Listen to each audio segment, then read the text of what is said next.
Hi guys, and welcome back to another exciting episode. In this episode we're having a look at architectural plants. We've got a beautiful day here in New Zealand, and I've got just installed some solar panels on my garage, so I'm quite happy because I'm making some power today, which is cool. But anyway, back to our topic of architectural plants. Why would you want them in your garden? Well, quite simply, architectural plants have just got some really cool shapes and forms that make your garden more interesting. So if your garden's all very bland, the same shape all the way through, then yeah, it's not going to be very interesting, or people are not going to find it kind of like stimulating. So architectural plants is where it comes in. So what is an architectural plant? Basically a plant that has quite a striking shape or a form.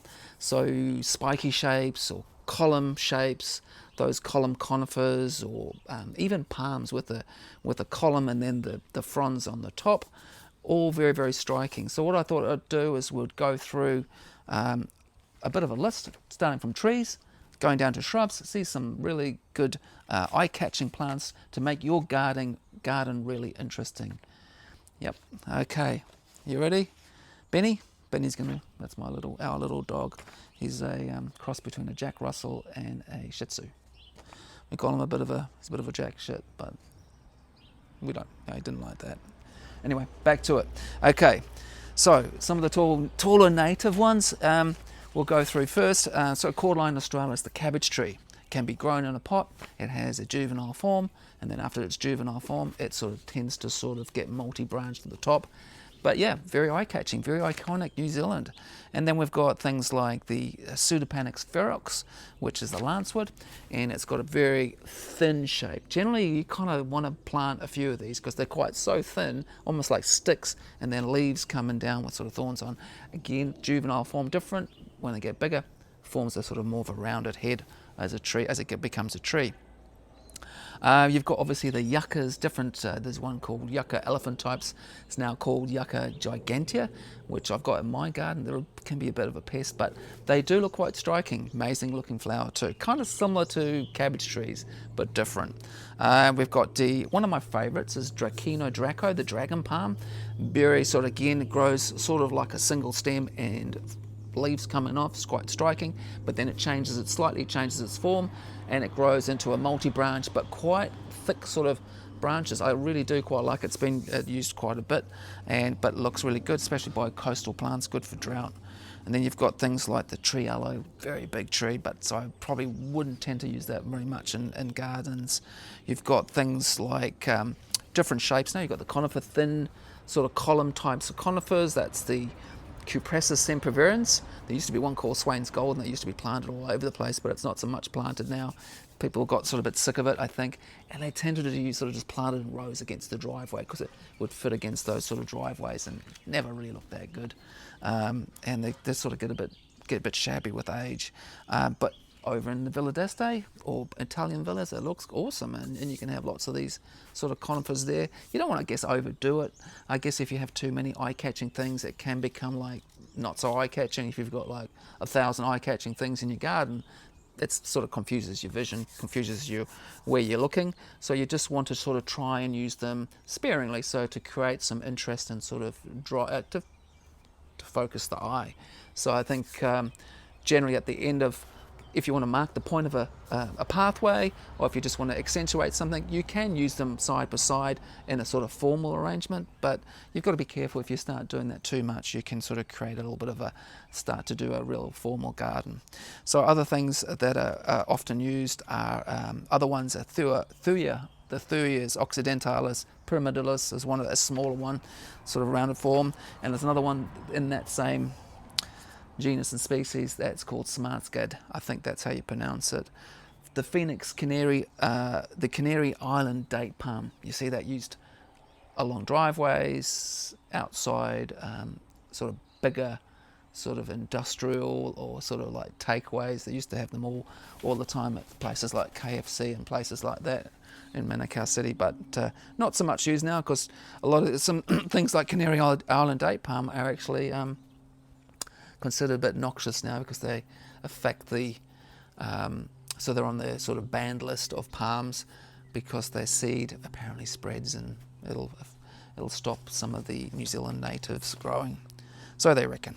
Okay, so then there's fan palms, the same thing, Washingtonias, Trachycarpus, used down a driveway, accentuate, look amazing.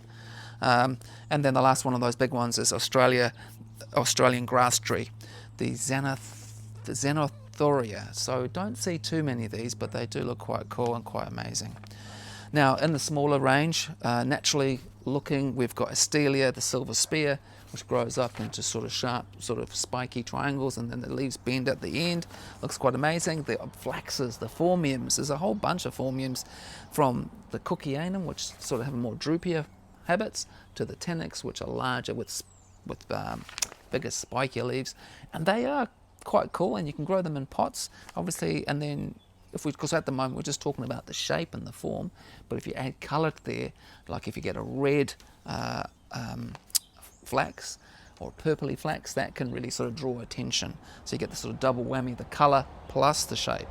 So that's how it works. And that's the same goes with the Libertia. So Libertia is the New Zealand iris. It's a very small sort of plant that grows sort of around about that high, around about 25-30 centimetres high. Spiky, thin leaves, orange, bright. So you've got spiky leaves and orange. So it's another bright, eye-catching plant.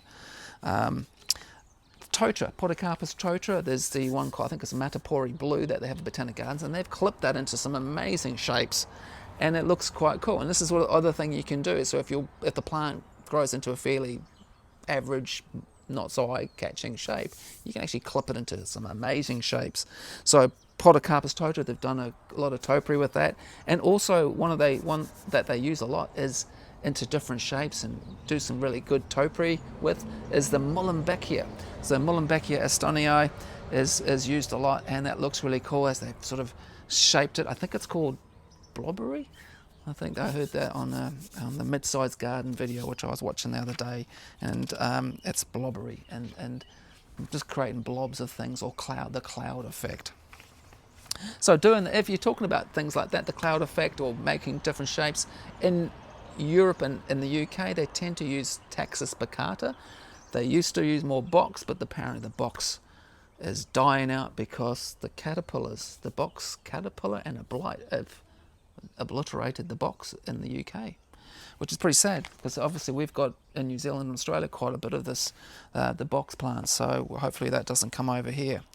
Another plant underestimated, the Carokia, New Zealand Carokia, and that can be clipped. It's got small leaves, compact habit, left just to its own devices, not so much, but clipped, amazing. And I'll show you a picture of one when we were down in Dunedin, and they'd actually clipped it into a giant Easter Island statue. Looked really cool.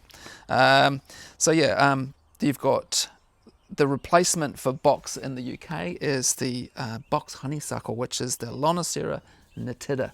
Very small, and it's a nice replacement. Not quite as versatile as the box, but it's a good one to clip because it's got small leaves. Even bay trees can be clipped into a sort of, usually remove the bottom leaves to create a standard, which is basically just this clean trunk, and then you clip the top into a sort of like a ball shape. Kind of makes like a lollipop shape, I guess you'd call it. And then into the smaller plants, we've got a lot of succulents. So one of my favorites is Aloe polyphylla, and this is the spiral aloe. Of course, you've probably heard of aloe vera. That's quite striking in itself. It's small, but aloe polyphylla is cool. Plicatalis is one of my favorites. It's the fan aloe. Got that in a pot. Hasn't done so well, but it's hopefully will grow and look a little bit better in time. And you've got agave attenuata, very popular. That's the foxtail agave.